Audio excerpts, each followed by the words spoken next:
Sa presinto ang bagsak ng magkakaanak na ito matapos mahulihan umano ng droga sa kanilang bahay sa Legazpi City, Albay. Sa bisa ng search warrant, hinalughog ng mga pulis ang bahay ng mag-asawang William at Elivra Chua. Ang anak nilang si Ian Eric itinuturing din na high-value target. 11 sachet ng hinihinalang shabu ang nakuha sa bahay ng mag-anak. Mariin namang itinanggi ng mga sospek na sa kanila ang droga. Huli sa akto ang gurong si Giovanni Calicdan habang nagbebenta umano ng droga sa Bangged, Abra. Tanghaling tapat ng ikasa ng mga pulis ang buy-bust operation. Bukod sa 3 pakete ng hinihinalang shabu, nakuha rin ng isang bala, mga baril at marked money. Todo tanggi si Calicdan na nagbebenta siya ng droga pero aminadong gumagamit siya ng shabu. Inaalam pa ng mga pulis kung nagsupply rin siya ng droga sa kanyang mga estudyante.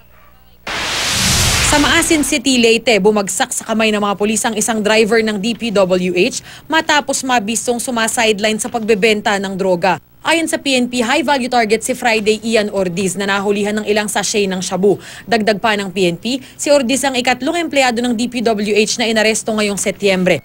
Darlene Kai, GMA News.